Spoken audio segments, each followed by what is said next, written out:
Tumbal di balik pohon beringin. Di sebuah desa terpencil bernama Sukamukti, terdapat sebuah pohon beringin tua yang berdiri megah di tengah lapangan desa.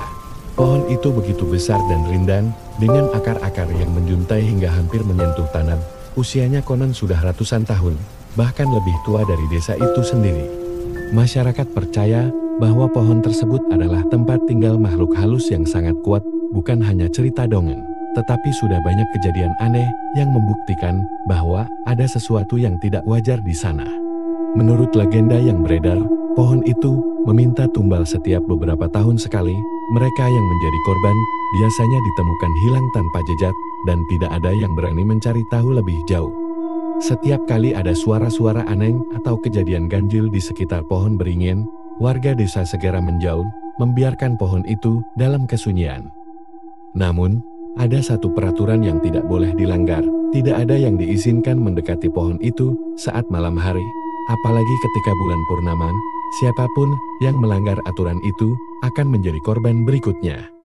Arman, seorang pemuda kota yang baru pindah ke desa Sukamukti bersama keluarganya, tidak percaya pada cerita-cerita seperti itu. Baginya, kisah pohon beringin hanyalah mitos yang diceritakan untuk menakut-nakuti anak-anak. Arman merasa desa itu terlalu terpencil dan membosankan. Ia sering menghabiskan waktunya dengan menjelajahi sekitar desa, mencari sesuatu yang menarik untuk dilakukan.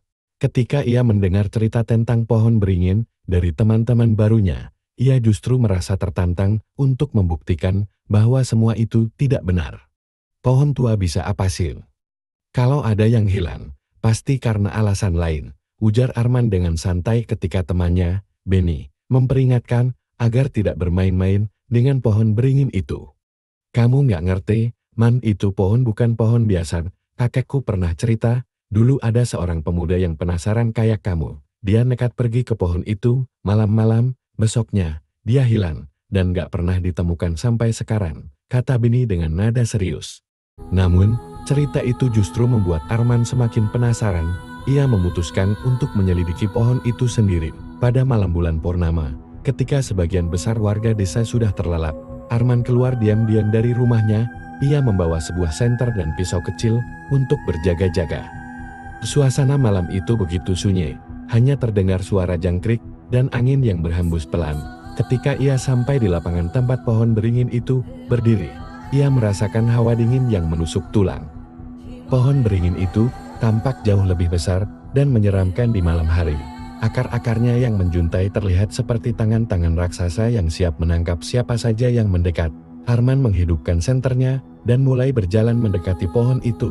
Ia berusaha menenangkan dirinya. Meskipun ada rasa takut yang mulai merayap di hatinya. Ketika ia berdiri di bawah pohon itu, tiba-tiba terdengar suara perempuan menangis lirih. Arman tertegun, ia menoleh ke sekeliling, mencoba mencari sumber suara tersebut. Siapa di sana? Tanyanya dengan suara bergetar. Tidak ada jawaban, hanya suara tangisan yang semakin jelas. Suara itu terdengar seperti berasal dari balik akar pohon beringin.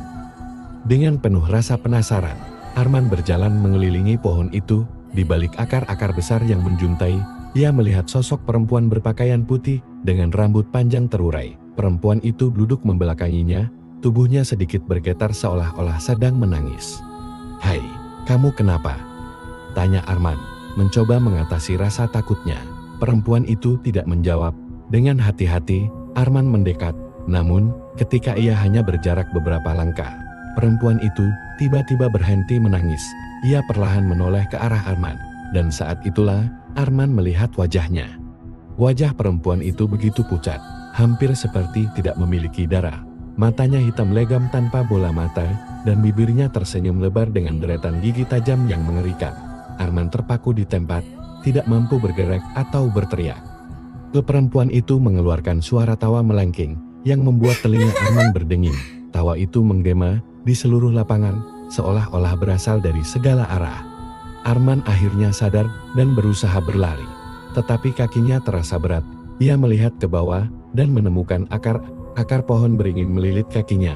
Semakin ia mencoba melawan, semakin kuat akar-akar itu mencengkeram tubuhnya. Perempuan itu berjalan mendekat dengan langkah yang lambat namun pasti. Arman hanya bisa menjerit sebelum tubuhnya ditarik sepenuhnya oleh akar pohon itu ke dalam tanah. Keesokan paginya, warga desa menemukan senter dan pisau kecil milik Arman di bawah pohon beringin. Namun, tidak ada jejak keberadaan Arman.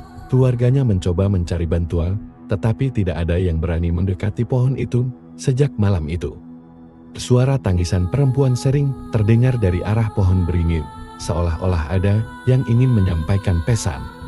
Warga desa semakin yakin bahwa pohon beringin itu telah mengambil tumbal baru. Mereka hanya bisa berdoa agar tidak ada lagi yang berani melanggar aturan, karena pohon itu akan selalu menuntut korban dan tidak ada yang bisa melawan kehendaknya.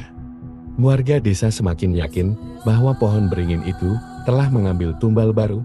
Mereka hanya bisa berdoa agar tidak ada lagi yang berani melanggar aturan, karena pohon itu akan selalu menuntut korban dan tidak ada yang bisa melawan kehendaknya.